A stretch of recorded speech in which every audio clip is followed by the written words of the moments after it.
কারণ এখন জোর যার মূল লোক তার।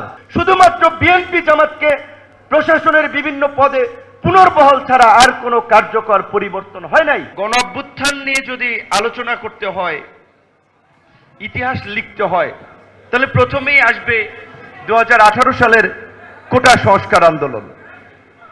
এবং সেই আন্দোলনে যে আমাদের উত্থান, সেই আন্দোলনের মধ্যে দিয়ে যে আমাদের রাজনীতিতে আসা, রাজনীতিতে এসে কিংবা সেই একটা প্রতিকূল সময়ে, হামলা মামলার সময়ে আমরা পাশে পেয়েছিলাম গণতন্ত্র মঞ্চের নেতৃবৃন্দকে। হয়তো সে সময় কোনো সংগঠিতভাবে কিংবা রাজনৈতিক প্ল্যাটফর্মের মধ্যে দিয়ে নয়, সাকি ভাই ইয়ং তরুণ রাজনীতিবিদ হিসেবে নিয়মিত আমাদের পক্ষে কথা বলেছেন টেলিভিশন টক শোতে। বাবলু ভাইরা মুক্তিযোদ্ধা হিসেবে আমাদের উপরে যখন আক্রমণ হয়েছে, মুক্তিযোদ্ধাদেরকে দিয়ে বিবৃতি দেওয়া নঈম জাহাঙ্গীর ভাই কথা বলেছেন, রব ভাই কথা বলেছেন, কায়ুম ভাইরা রাষ্ট্রচিন্তা, রাষ্ট্র সংস্কার আন্দোলন করেন নাই, আমাদেরকে বুদ্ধি পরামর্শ, আর্থিক মানসিক বিভিন্ন ধরনের সাপোর্ট দিয়েছেন, যার ফলে আমরা সেই কোটা সংস্কার আন্দোলন থেকে 2019-এ ডাকসু নির্বাচনের একটা বিজয়ের পরে রাজনৈতিক অগ্রযাত্রার দিকে আমরা যেতে সাহস করেছিলাম। প্রকৃত অর্থে আমি বলেছিলাম, এই অভ্যুত্থানের পরে দেখবেন বিভিন্ন বিশ্ববিদ্যালয়ে অনেকে ভাইস চ্যান্সেলর হয়েছেন, ইউজিসির মেম্বার হয়েছেন, পিএসসির মেম্বার হয়েছেন, অনেকে বিভিন্ন দলের পরিচয়, কেউ বিএনপির, কেউ জামাতের, বিভিন্ন ক্ষেত্রে। কিন্তু আমি গতকালকে সাকি ভাইয়ের সোশ্যাল প্ল্যাটফর্মের একটি পোস্ট দেখছিলাম। 18ই জুলাই ঢাকা বিশ্ববিদ্যালয়ের শিক্ষক নেটওয়ার্কের প্রোগ্রাম ছিল ছাত্রদের উপরে আক্রমণের প্রতিবাদে।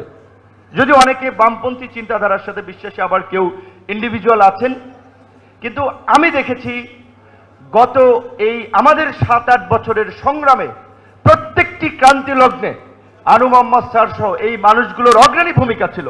কিন্তু আজকে তাদের খুব বেশি মূল্যায়ন নাই, কারণ এখন জোর যার মূল লোক তার। মানে যার যত পেশি শক্তি, নাজমুল হক ভাই বলেছিলেন যে ডিসি সাহেব বলছে সে জামাতের লোক। তো ভাইয়ের কথা কি বলবো, আমার এলাকার ডিসি এখনো বহাল।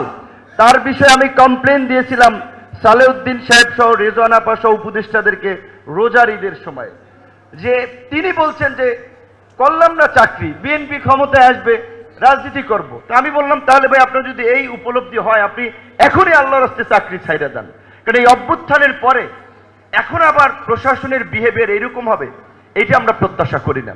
তো প্রশাসনের কোনো চরিত্রের পরিবর্তন হয় নাই। আজকের যে আলোচনা, যে গণ অভ্যুত্থানের প্রত্যাশা, বাবলু ভাই সিনিয়র মানুষ, বয়স্ক মানুষ, এই আন্দোলনে গুলিবিদ্ধ হয়েছিল, আমরা গ্রেপ্তার হয়েছিলাম। সাকি ভাইরা কত লাঞ্ছিত হয়েছে, নির্যাতিত হয়েছে, নিষ্পেষিত হয়েছে। আমরা এই বিদ্যমান ব্যবস্থার পরিবর্তনের কথা বলে লড়াই করে মানুষকে সংগঠিত করে আহ্বান করেছিলাম। কিন্তু দুঃখ লাগে, কষ্ট লাগে, 11 মাসেও ডক্টর ইউনূসের প্রতি আমাদের যে প্রত্যাশা ছিল, এই উপদেষ্টা পরিষদের প্রতি আমাদের যে প্রত্যাশা ছিল, শুধুমাত্র বিএনপি জামাতকে প্রশাসনের বিভিন্ন পদে পুনর্বহাল ছাড়া আর কোনো কার্যকর পরিবর্তন হয় নাই গত 11 মাসে। এইটা তো আমাদের প্রত্যাশা ছিল না। আজকে হসপিটালগুলোতে যান, ঢাকা মেডিকেল সহ জেলা হসপিটালগুলোতে আগের চেয়ে মানুষের সেবা পেতে চিকিৎসার ব্যবস্থার পরিবর্তন হয়েছে। ভূমি office, UNO office, DC office, SP office, কোনো পরিবর্তন হয়েছে? রাজনৈতিক নেতা যাদের ক্ষমতা আছে, সংগঠন আছে, তাদের কথাই চলতেছে। এই ব্যবস্থার তো আমরা পরিবর্তন চেয়েছিলাম।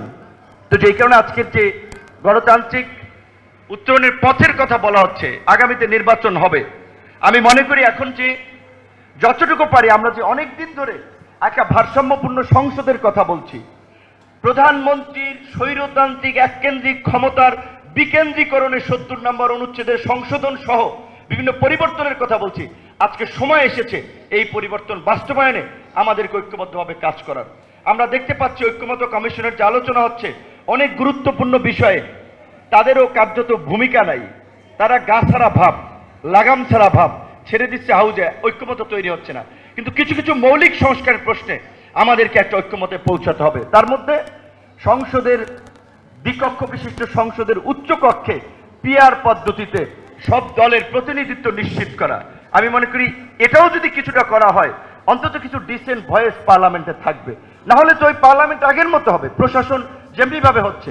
সর্বশেষ আমি যে কথাটি বলে শেষ করব যে এইখানে যারা আছেন তাদের প্রত্যেকে সামাজিক রাজনৈতিকভাবে গুরুত্বপূর্ণ ব্যক্তিবর্গ।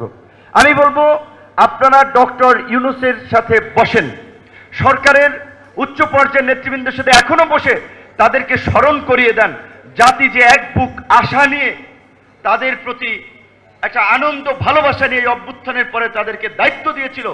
11 মাসে যদি আপনি বলেন যে 10-এর মধ্যে তাদেরকে কত দিবেন, আমি 4-5 দেব তাদেরকে। 4-5 দিতেও কষ্ট হয়, তারা ওইভাবে উত্তরণ ঘটাতে পারেন নাই। কাজে আপনাদের সংযোগ আছে, নেটওয়ার্ক আছে, অ্যাক্সেস আছে, এখনো সরকারের সাথে কথা বলে অন্তত যেই যেই জায়গাগুলোতে পরিবর্তনে আমরা ঐক্যবদ্ধভাবে কাজ করতে পারি আমরা সেই কাজটি করতে চাই। এবং আজকের এই গণতন্ত্র মঞ্চের প্রোগ্রাম, এই মঞ্চের পেছনে আসলে এই মঞ্চকে সংগঠিত করার পেছনে যে ব্যক্তিটি ভূমিকা রেখেছে, অনেকদিন পরে গণতন্ত্র মঞ্চের প্রোগ্রাম এসেছি, সেই কারণে আমি জাফরুল্লাহ চৌধুরীকে স্মরণ করছি, কারণ তার ওই গণস্বাস্থ্যের ওইখানে মাছ ভর্তা, ডাল, ভাজি টাজি খাওয়ার ব্যবস্থা করেছে, আমাদের আলোচনার ব্যবস্থা করেছে। ওইখান থেকেই গণতন্ত্র মঞ্চ এই বাংলাদেশের সংকটপূর্ণ রাজনীতির সময় বিএনপি যখন রাজপথে ওইভাবে উত্তাপ ছড়াতে পারছে না, গণতন্ত্র মঞ্চের সীমিত সামর্থ্য নিয়ে গণতন্ত্র মঞ্চ আমরা রাজপথে উত্তাপ ছড়িয়েছি, এই গণ অভ্যুত্থানের প্রেক্ষাপট তৈরি করেছি। সবাইকে ধন্যবাদ।